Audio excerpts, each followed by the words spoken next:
Stardom101 Magazine, we here, and we have a very, very, very, very special guest with me today. Go by the name of Mr. Mike Wynn. Mike, how you doing today, sir? Man, I'm blessed, man. I'm blessed. Kidding? Me and Mike we go way back. Mike actually, and this is a story for you guys. McDonald's. Mike helped me. You guys want to know how Stardom Magazine started? It's because of that man. Literally, I moved out here, and I'll give him a little history, Mike, if you don't mind. Yeah. And me and my brother were lost. We wanted to start a business. We wanted to do something different. We wanted to do something unique. We started out with a record label, and we sucked at that. And I can honestly admit that we didn't know what we wanted to do, but we love hip-hop. We love the music industry. And that didn't work out. And I was like, yeah, let's do a magazine. Let's do something different. Let's do something unique. Black publishers, young, unique.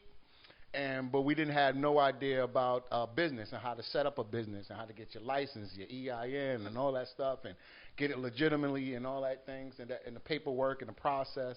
And met Mike at a workshop. Yeah. Met Mike at a workshop, and we're going to talk about the workshops in a minute. And the knowledge that he shared in the workshop was everything that I was missing. I was like, oh, this is it. This is how you do this. This is how you do that. Followed up with him after the workshops, of course, and became a client. And at that point, he showed me the way we had meetings in McDonald's, literally McDonald's. We sat there. We did the paperwork. Yeah, around the way.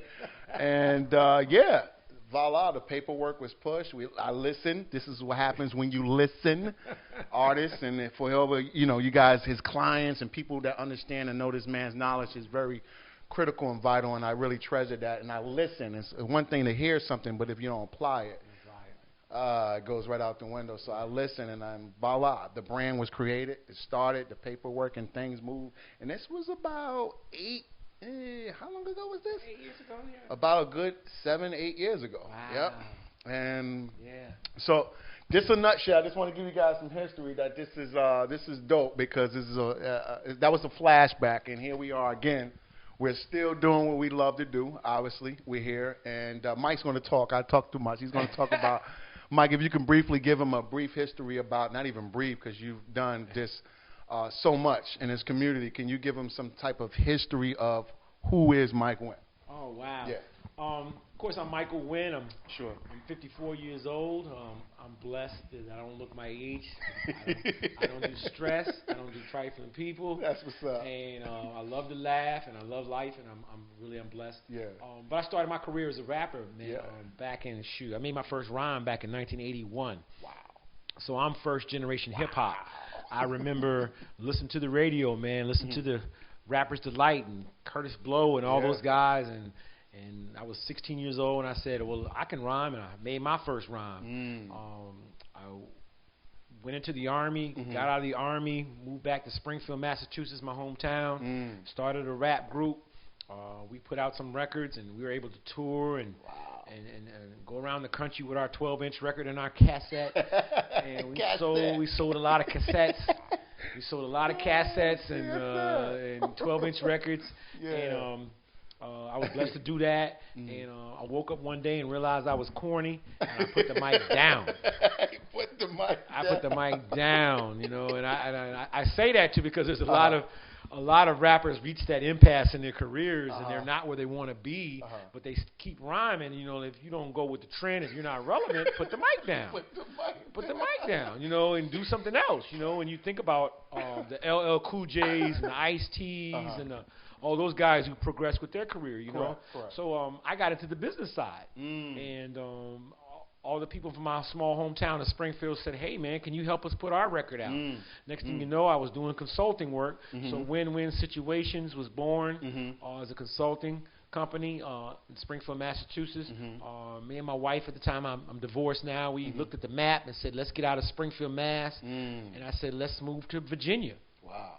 And so if you think about it, 10 years ago, the rest of the world viewed Virginia from a different view. We've seen Timberland, we've seen Missy, we've seen the Neptunes, Clips, Chris Brown, Trey Songz. I said, VA's the next spot to blow. What was the reality, though, when I got here, it was like the Twilight Zone. Why you say? All right, time out. Because Mike always used that. He always used that analogy and that terminology for you. You're like, what is the Twilight Zone? Can you break down what you mean when you say the Twilight Zone was an old school horror movie sitcom back in the day. Okay. And what he would do is he would say, okay, what you see is not what's really going on. It's a different reality, you know. And so the Twilight Zone dealt with reality. Okay. With people's perception of reality. Yeah. Okay. And so you have this perception that VA was the next plane to blow. Gotcha. But when you got here, it was another different thing, you know. And so I wanted to do my consulting business and pursue my music industry dreams here in VA. So I came here to do that. And then I said, well, what am I going to do since it's not an industry hub like I thought it was? Correct. And so I came up with the idea of doing workshops. Gotcha. So what I did is I booked library conference rooms, and I asked everybody to come on through to this workshop. It's going to be free, and that's how I met you. Yep, and the workshop. And the workshop, when you come to the workshop, we go through a workbook, and we talk about the music business from your LLC to your tax ID to your budget, to your copyrights, to your publishing, to your marketing. It's a very comprehensive book. And what happened for me by doing it for free, two things happened. One, it branded me with a lot of people. Two, it marketed me. Three, it helped me get my network on. Correct. And I was meeting labels, producers, artists, writers, recording studios, and all those people that I met and came to the workshop, I was able to put them into my network for my clients who hired me. And so now I have this vast database of producers and writers and studios. And what happened is people came back to me and said, hey, man, I like your workshop. It was free. I appreciate the love. I'd like to hire you. So doing something free end up giving back. And I tell people all the time, if you receive blessings in life and you don't share them, God got something for you. Yeah, shame on you. God got something for you, and He gonna take His time with it. Absolutely. And so what God said to me, He says, not to get too religious and spiritual. Correct. Is Mike, since you're sharing your blessings of knowledge with all these people for free, I'm going to go ahead and let this be an income for you. Understood. It was a straight up deal. Me and God made a deal. you give back to the people, I'm going to help you. I'm going to give back to you. Absolutely. And so next thing you know, I was doing this full time, the consulting. And basically what I do is the business management for people. Put together your structure. And I stress, again, when you, with the magazine, when you met me, I stress to all my clients, if you don't have a structure, then this is just a hobby. Correct. And structure to me is like the four legs of a chair. Your LLC, your EIN, your bank account, your operations agreement. Now you have this structure that you can build on top of everything you want to do. Correct. And so I started doing the workshops. Next thing you know, people from all over the country were hiring me and come to do the workshop, and it became a full-time gig for me. So be careful what you ask for in life. You might get it. I got it. Absolutely. And it was great for me. It was all the experiences from running a record label, a management company, a recording studio. Wow. Being an artist myself, I was able to give that knowledge to my clients at the workshops, and in general. From different perspectives. Different perspectives, sides, And as time went on, when you do workshops, they become kind of stagnant if you don't reinvent them. So my way of reinventing them was to go around the country. So I was doing them for my own neighborhood in VA, but now I have one coming up in Texas. I have one coming up in D.C. The one in D.C. is going to be in November. Then got one in Texas coming up in January. The book that I was giving out at my workshop, I'm going to publish that in February. So this interview with you, along with the things I'm doing, is a new way for me to brand myself. Absolutely. 2019. I appreciate the plug, brother. Yeah, of course. Yeah, and I'm going to put this on my website and start branding myself.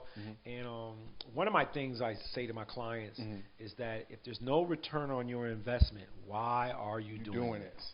And I like affectionately call return on investment ROI. ROI. And if you're not talking about ROI, what you talking about? All right. And we got this thing now in the industry when the CD died, and it died. Correct. You still got some people sporting the CD. But it died. Yeah, and so when it died, the revenue stream for independent labels and artists kind of got cut in half. And so I tell all my clients, if you're a rapper, man, work on producing, work on writing, work on marketing. So one day when you're corny and put the mic down, you can stay in the music business. You know, whether it be acting, producing, engineering, diversify your income. And that's what I had to end up doing. You know, the workshops and the music thing is cool, but I'm also a full-time chef, and I also do waste management. So those three things embody win-win situations in what I do. So I got to this point in my life where I had to say to myself, what is my legacy? Understood. If I die today, who cares that Mike Wynn was around besides my daughters? Yeah, understood. And I like to think that when I hear words like you about helping you with your business, I sit here and think about all the businesses that I started. You've helped. Yeah, absolutely. Yeah. And then from literally from the ground up, and I think people need to understand that. Yeah. That's critical, and we don't have a lot of yous in this. Yeah. and people ask me, you know, some clients before they hire me, they're like, well, who have you worked with? Yeah. Well, who have you done? Who have you got a major label deal with? Correct. And I try to explain to them that that's not what I do. Correct. You know, and my success lies in how many businesses I help establish. Absolutely. And if you don't have any money or work ethic to run this label or run this company, that's not on me. Yeah, correct. I helped you get going, you know. But that's where I'm at now in my life, and I'm really appreciative of where I'm at now. Okay. I think the music industry changed right before my eyes. I remember when I moved to Springfield, I was born in Kansas City, Missouri. And I remember in the 80s, 8-tracks were still out. And they used Jimmy Walker to promote this thing called a Dynamite 8-track player. Okay. And you put the 8-track in there, and you put the big D-size batteries in the back, and you push it to go to each track. And I remember when I moved to Springfield, Mass, on the East Coast, from the Midwest to the East Coast, I had this Dynamite 8-track player on my shoulder. Okay. I'm rocking it. Couldn't tell me nothing. I'm rocking my 8-track player, and everybody was teasing me and laughing at me, saying, man, you got to get a boom box, man. You got to get a double cassette player with the joints. And I remember getting the boom box, and like everybody else did back in the 80s, right? And then I remember in the 90s, late 90s, man, I was amazed, along with everyone else, when you seen a CD player in somebody's car. You had the 15 joint in the back. You were playing 15 CDs. Remember, you were balling. You had you had the disc changer in the back. You were balling. And now you don't see CDs at all. So right before my eyes, I seen the music industry change. And I think now I tell all my clients, anybody that listen, what you're really selling is your brand. Your brand. There you go. And Jay-Z can put out any kind of record he wants. People going to buy it because of his brand. And you can be an unknown artist and put out a record and nobody going to buy it because they don't know you. The DJ don't know you. The consumer don't know you. They could care less about your demo. And I tell my clients, you know, you're going to win in the end of the day. Brand yourself and be consistent. Be consistent with your brand. Brand with your brand. And so that means doing other things besides music that pushes your brand. Whether it be a T-shirt, whether it be you being a songwriter, whether it be you doing engineering. You have to brand yourself. And that's why I'm here with you today. Correct, brother. absolutely. Branding myself. Talk to me about winwinsituations.com. Okay, I had an old school website, and I had it for years and years, and I would just put content on it, and one day, man, I got frustrated. I'm kind of like anal OCD a little bit. I just shut the thing down. I shut it down, and I'm going to start over. From scratch. And this piece that we're doing today, I wanted to be one of my features on there. And my new website, winwinsituations.com, is going to feature my waste management services that I do. It's going to feature my catering.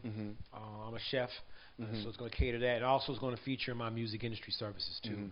And I primarily, when I say I do business management for people, I mean, let's get your business together. Let's crunch the numbers and make sure this makes sense. Makes sense.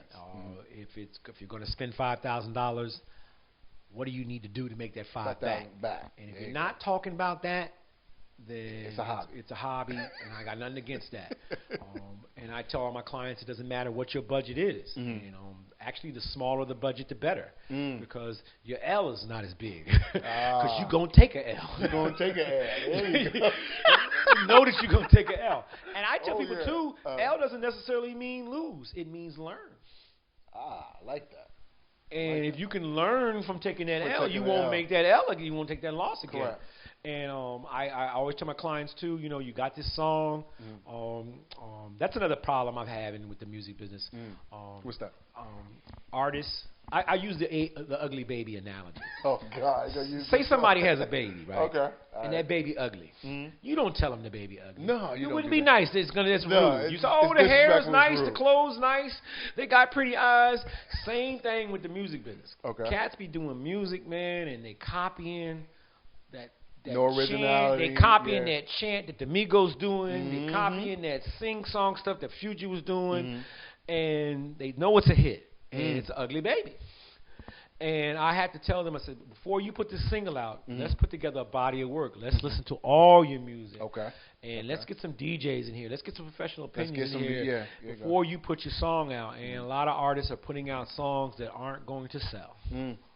Ugly babies. Ugly babies. But I'm the guy that's going to tell you that you got an ugly baby. Somebody got to do that, right? Somebody got to do that. Somebody got to tell you that you got an ugly baby. And I know it's a tough job. And somebody got to do it. And actually, I'm saving you time and effort and money when I do that. True. And so a lot of times my clients, you know, they want to put out a video that's not the single. And that burns me out. Why are you putting out a single and the video's different? You know, and why are you performing a whole different song on stage? It's got to be consistent. You gotta, and that's part of your brand. And that's part of branding. Branding, And so what it is there's a maturity that artists and labels have to grow through. That, okay, cool, this is my single. I'm going to push this for 6 months to a year. And I'm going to brand this song. And then nowadays with the internet, the game changed. Your music is really global now. And so I tell a lot of cats, too, get off the plantation. And the plantation's really in your mind. Okay. And what I mean by that is you're a local artist from Richmond, Virginia, and you got a record out. You need to hit the road, brother, because it ain't going to just happen here for you in Richmond. Correct. Not going to and that analogy even goes for artists that are in Atlanta or New York. Just any market. Any market you're in. I know plenty of clients. I have plenty of clients. I have 3 clients in Atlanta now. They can't stand Atlanta. Imagine that. Wow. I have a client in New York. He can't stand New York. He said, New York is full of haters. I can't, I got to get out of here. So I said, okay, work your market of a 500-mile radius of your hometown. If you live in New York, you need to be in Connecticut. You need to be in Pennsylvania. You need to be in Jersey. You need to work your market. And I think that the internet and the phone has changed the game, but it's made people lazy. They think they can do everything on their phone. I agree. They think they can do it all right there. Without putting in the physical legwork. Putting in the legwork. You got to get up. You got to put that work in. You got to do some legwork, man. And I think I'm going to say something kind of unethical, but it's part of the game. Sure. That at the end of the day, you got to buy some numbers. Wow. In the beginning. If you put a single out, go ahead and buy 5,000. All the numbers across the board. That way, when the consumer looks at your numbers, oh, he must be popular. Look at his numbers. The numbers. Because if you only got 3 views on your video, nobody going to look at it. But if you got 1 million views, they're going to look at it, and it can still be corny. It can be a corny video with 1 million views. Because I got 1 million views, people are going to look at it. Right. Numbers attract numbers. Numbers attract numbers. So go ahead and buy your numbers, and don't just buy one set of numbers. Buy all of them. Because you can't have 5,000 views on YouTube and 3 Instagrams. That's what you're saying. You can't have, you know what I mean? You got to have buy all your numbers, and then go ahead and hit the road and build your numbers from there. Build your numbers up from there. And because that's where your real numbers come from, doing shows. I think the live show piece, artists have gotten away from doing that. They want to do everything on the internet. Click and send on Facebook and all that, and I tell people all the time. A lot of them don't even have the interaction skills. When they meet you in person, they don't even know how to promote themselves. No people skills. Where can I buy your material? What can I do? No people skills at all. We've seen that plenty of times. And then I have artists. Part of my problem with that is when you perform, when I send you out on this tour. That's another one of my services. I do promotional tours for artists. and I'll set up shows for you, open mics, showcases, open act slots if you can afford them. And I'll put that at your budget, and I'll put you on the road. And one of my pet peeves is when you get in front of that microphone and you're telling people about yourself, you need to tell them about your single that's out, that it's available. You need to tell them your Instagram, your Facebook, your website. You need to tell them that you're on the road right now on tour. You need to tell them to go over to that vending table and buy some product from me. And I think the plug is just as important as the song. Because if I'm in the crowd, you tell me where you're going, what you're doing, what's going on. Your song might be whack, but I'm going to be impressed by how you carry your his business. song is whack, man, but he's making moves. You know what I mean? Man, he's got his stuff together. But his song is whack. His song is whack, but he got his business together. And, you know, and people can't deny that you got your business together. Correct. And, you know, and I tell my clients all the time, if you don't have your plug, why are you even up on stage? And I see a lot of artists miss that opportunity to plug themselves. We went to one not too long ago, actually, out here. When we went to, exactly. We just went to the one downtown, Mike. Right on Broad Street. The Breakthrough, the Barberry. Broadberry, yeah. Oh, yeah, I was there, and nobody plugged. Nobody plugged. Yeah. And you know, that's another thing that bothers me, too. Artists that get up on stage and don't got a record out, I can't buy. Why are you up there performing, I can't buy your record? You can get on TuneCore for $10.99, put your joint on there. It's easy to put your own. Nowadays, distribution, I will give that to the technology. I will say that it made the independent's job for distribution a lot easier. Okay. With TuneCore and all those guys, you can get on all the sites to sell your really music. Kind of get it and yeah, at least, but my point is, why put all that time and effort to a record that people can't buy? Correct. And then I don't mind putting out promo records in between your single to keep your name relevant. That's cool. Okay. But to put all that time and energy into a record that people can't buy doesn't make any sense to me. You spend the money on the studio, the music, it's a part of your return on investment. Yeah, you don't get a return on your investment, you know. And then with that in mind, that subject up, the revenue streams nowadays. Can we talk about YouTube? Oh man, we just having a brief discussion. And the numbers and streaming. We're going to go briefly on streaming. Mike's going to educate us a little bit on the philosophy of streaming, and he's going to break that down if you could, Mike. Well, streaming took over downloads. Okay. Downloads was a revenue stream for people for a while, and then Spotify and those guys and YouTube came along and allowed the consumer to view the music for free. Okay. And so the Spotify and them guys are saying, okay, well, we've got ads that we're selling because people are coming to the site, and based on your streams, we're going to give you a cut. X amount from these ads and stuff we're doing. But you can get 1 million views on YouTube and make $600. Okay. They're paying you a quarter of a penny for each view. So think of a penny. Cut the penny, take an actual scissors and cut the penny 4 times. That's what they're giving you.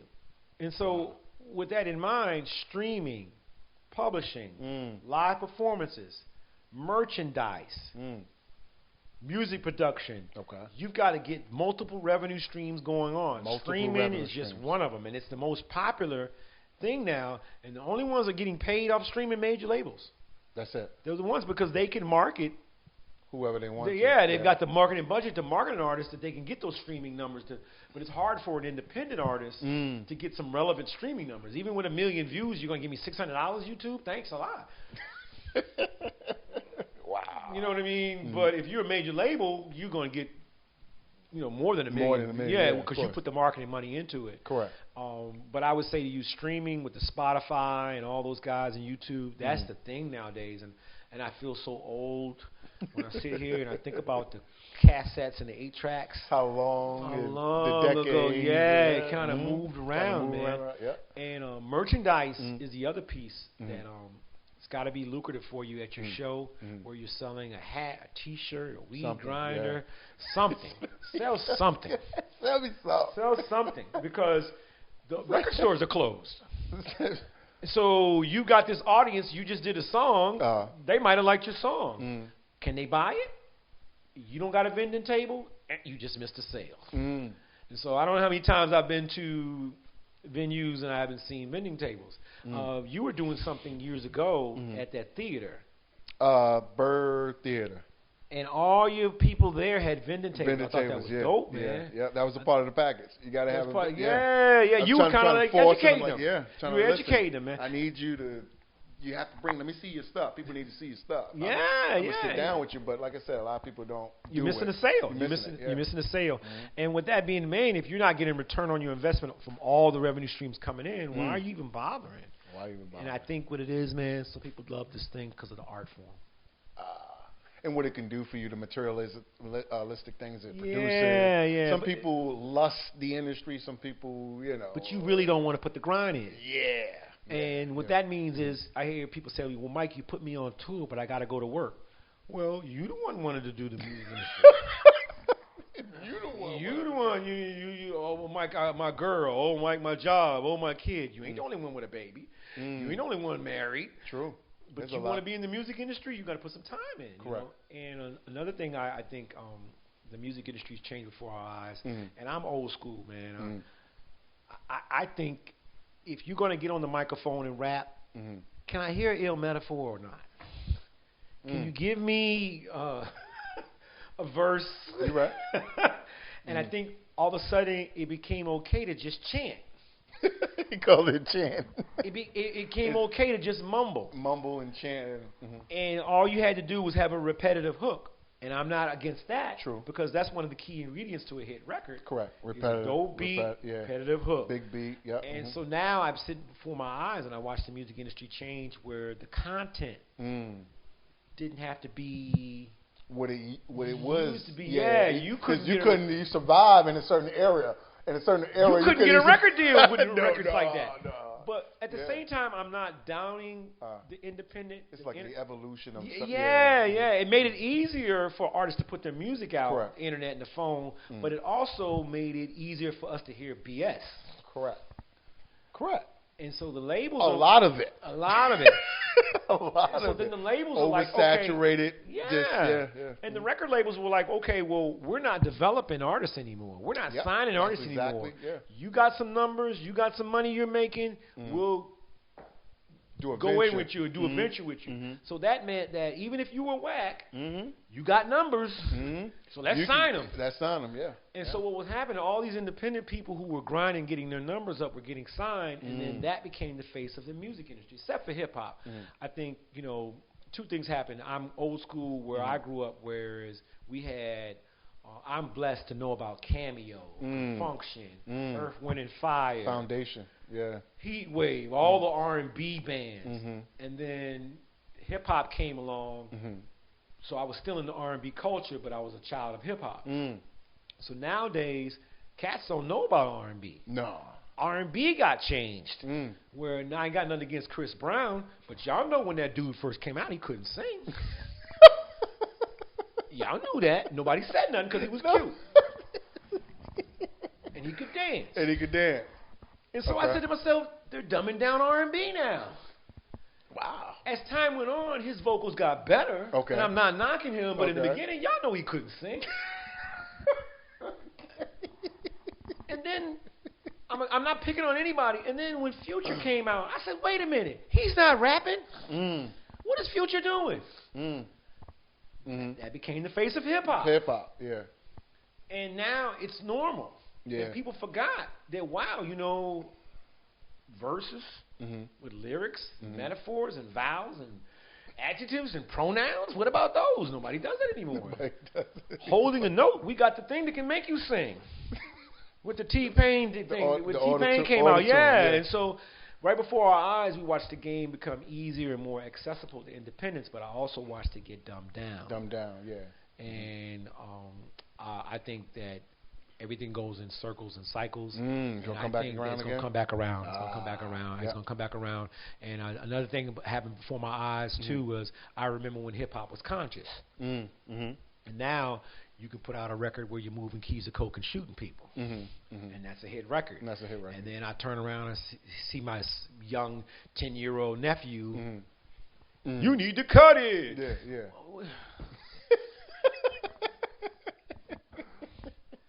You need to cut it, man. You need to cut it. And I'm in the car with him. I don't want him singing about cutting drugs. True. But that's the normal thing now, you know. And the norm has even changed. Yeah, and so for me, I've been told that I'm old school. I'm an old school fuddy-duddy, and we don't know what's going on with the new trend. Okay. And I'm saying to you that doesn't make it right. I got you. And that you doesn't could even make it right. Yeah, you could be part of the problem, part of the solution. And then I tell my clients, okay, cool, you can make that record where you're moving keys of coke and shooting people. I get it. But part of your body of work, let's do an R&B cut. Let's do a conscious cut where you're talking to your people. Okay. Let's do a cut with some jazz in it. Mix up your body of work. And if you don't, you're just going to be a trap artist. Correct. And that's all you're going to do. And that's all you're going to attract. That's all you're going to attract. Correct. And if you think about artists that crossed over, I remember T.I. was a gangster rapper. At one point, and he crossed over. He got tired of being stereotyped. And he even changed his lifestyle. He stopped carrying guns around with him. How are you going to be a millionaire and carry guns around with you? Get somebody else to do that. But anyway, that became the I guess, the standard bearer. I'm a rapper. I'm going to rap about the trap world, and I'm actually going to live that life. Yeah, that's considered real. But Arnold Schwarzenegger made a whole bunch of action movies, right? True. But Arnold Schwarzenegger never really killed nobody. True. That was just in the movies. Correct. So then rap, like, okay, you have to live that life, and I think about Troy, I just think about all the rappers that were out that you hear about in the news after they shot somebody. A lot of those guys that have died now, like Troy Ave. Troy Ave, I didn't know about him until he shot somebody. Till he shot somebody. Okay. Yeah, I didn't know about him. Yeah. And then, you know, and now I think about artists that are out now, too. I know their brand, but I don't know their record. Wow. I hear their record, but don't know who that name is. Wow.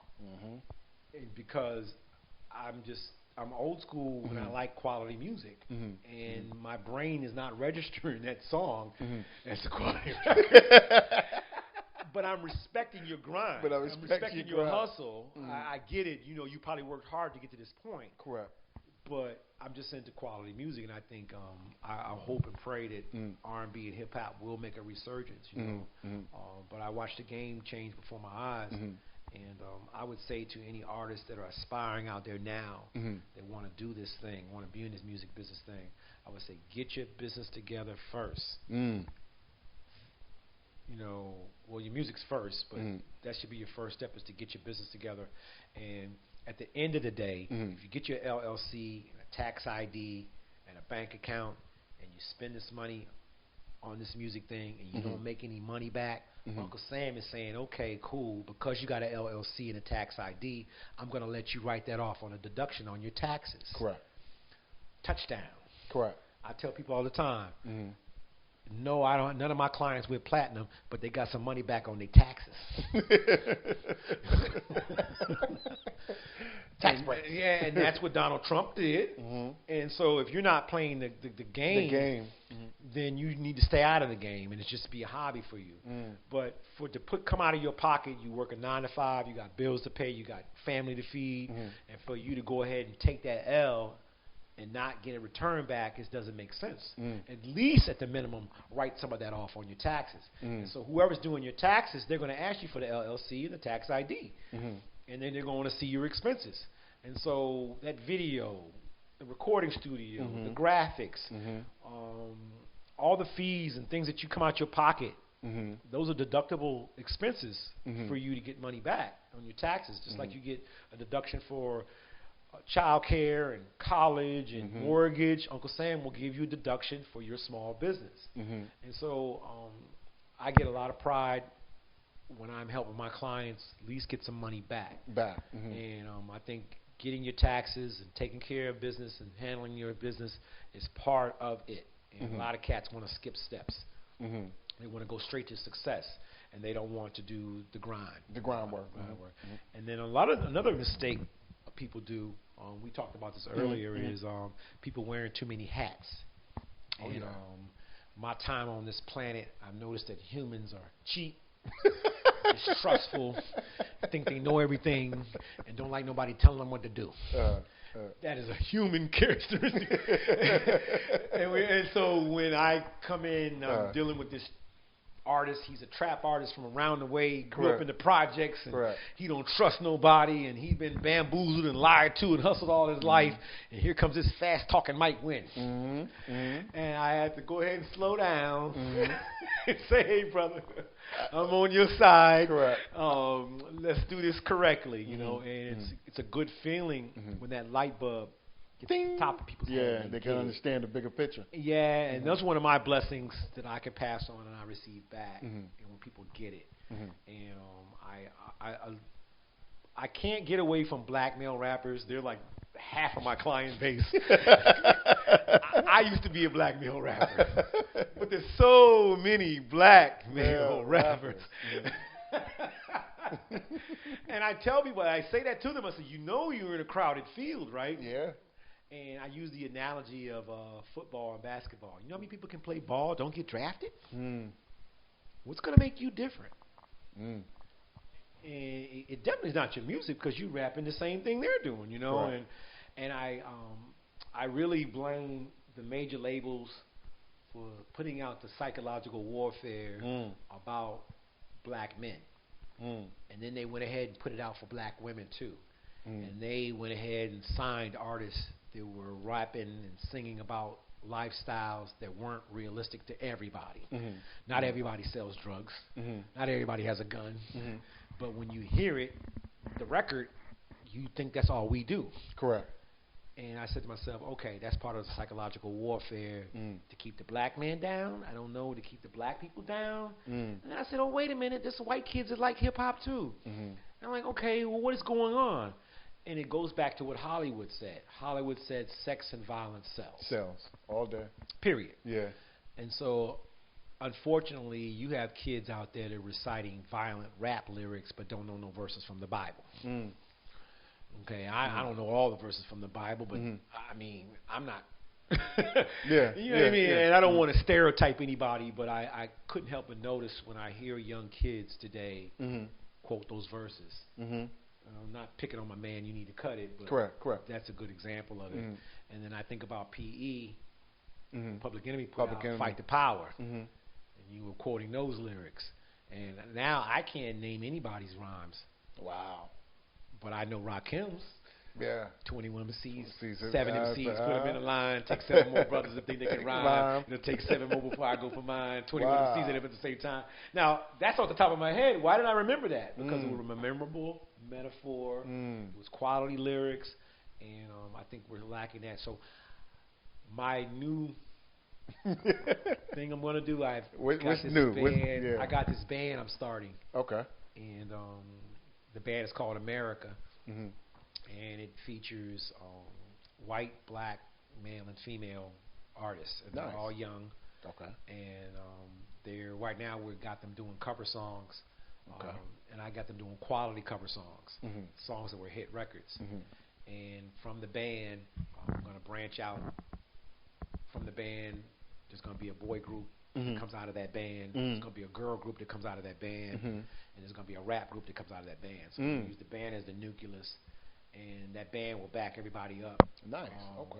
But that's my dream. And each one of those groups are going to do quality music. And I'm developing them. It's going to take us a while. Take us a while. So and they're local, right in Richmond, and yeah, they're all from from Richmond and Petersburg. Petersburg. Okay. They're from the Central Virginia area, and they're young. And the point is that I'm teaching them.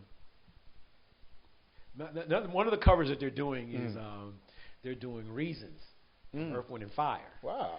And at first they were like, why do you want us to do this song? Right. I said, because when you do it and perform it, people are going to enjoy it and they're going to be entertained. And they're going to be looking at this young group up here singing Reasons from Earth, Wind, and Fire. And they're like, whoa. And one of my favorites ones that they're doing a song, they're doing some Earth, Wind, and Fire. They're doing some Gap Band. We're doing up-to-date cover songs. The girls, they're doing some Total. I got them doing some Total.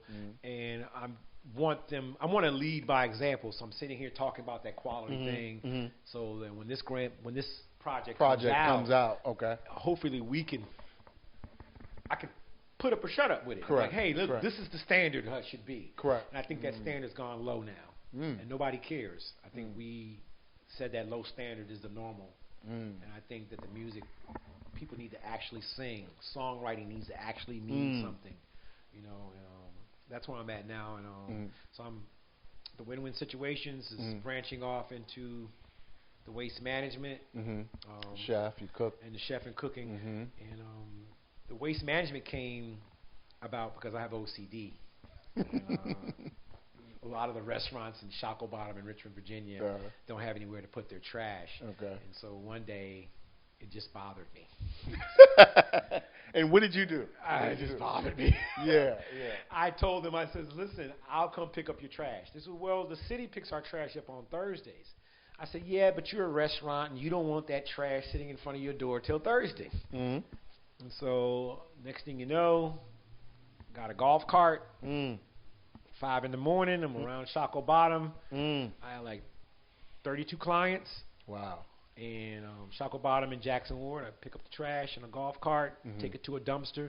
The city of Richmond loved what I was doing. They went ahead and gave me a lot that I could put in my dumpster. And when the farmers market's finished, they're doing construction on the farmers market. When eventually I got the contract to keep that clean. So I'm going to start hiring people to help me with the trash and the farmers market. So I'm going to be an employer, and that's going to be different for me. Being an employer. Employer. Yeah. But it's also being consistent to what I say to my clients is the music business is my heart, it's my soul, it's what I love to do, but I had to diversify my income. Absolutely. And so by doing that, that also helped me do some community service and keeping the community clean. Everybody loves me down there. And I also love the fact that Shockoe Bottom was the it was the slave market for Richmond. And Richmond was the number 2 slave market in the country. And so Shockoe Bottom has a lot of our people's blood on the ground down there. And farmers market was where we auctioned us off. So for me, being able to be the groundskeeper for this farmers market with my people's blood, that's dope. Gives me a sense of pride, absolutely. you know, and I really appreciate that. I would say to anyone listening too that if you have dreams and goals, if you're not consistent with them, you're gonna come and go. People going to forget about you just as quick. Just as quickly as they heard about you. And if you're not staying relevant and consistent, you can be, I think, to be honest with you can be corny and whack. As long as you're consistent, you're going to eventually. People are going to start to warm up to you. I remember that. Because I think there's a lot of rappers out now, and I don't want to sit here and pick on anybody. They have no business with a record deal, but they're consistent. Right. But they're consistent. So I don't want to sound like I'm hating on anybody, but the bar got so low that it's okay for them now. You know, I sit here and thought about that freshman cover that Source put out years ago. Okay. Y'all remember that? I remember. And then you sit there and look at that cover. 2 or 3 of those guys are still around. Yeah, the rest of them not even. Yeah, you're like, what happened to such? Yeah, you're right. Staying relevant. They weren't relevant. They weren't relevant. And then another thing too is you can't try to live that lifestyle that you rapped about because eventually you're gonna get shot or you're gonna be in jail. And so I don't understand why cats feel like, okay, I came from the streets. I rapped about the streets. I'm gonna stay in the streets, but you can't because you know. And then from a label point of view, why would I want to invest in money in somebody who's gonna eventually go to jail? Correct. And so such a high risk, it's a high risk, and I think Troy Ave found that out, and he lost his deal. He lost his deal over that, you know. And a good example, I always bring up T.I. When American Gangster came out, T.I. went to jail for a gun charge, and the movie production company that put that movie out was pissed off because he was supposed to do a promotional tour. Yeah, with them. Yeah, because he was in there. They put him on that movie to reach a certain demographic. You in jail now? We can't reach that demographic. So I don't think American Gangster got as big as it should have because it's a quality movie. Correct. And they were upset with T.I. because he wasn't on the Breakfast Club. He wasn't on Good Morning America. He was in jail because of the gun charges. And so I tell the young artists that are nowadays, you know, it's cool that you admire those guys because of their gangster lifestyle. It's cool that you admire their lyrics but that doesn't mean it's reality. Correct. And I think there's a blur now. The lines are very blurred. Yeah, it's blurred. Reality, what's real, what's true. I mean, you think Correct. about all the action heroes that do movies. They don't really shoot people. They're just doing it in the movie. Correct. And I think the one thing I will say that is consistent, the music. There's some nice music out nowadays. Yeah. But just we don't have no lyrics to go with. I would say there's some good producers out there nowadays doing good stuff. Okay. I moved to Richmond 12 years ago to pursue my dreams, Richmond, Virginia.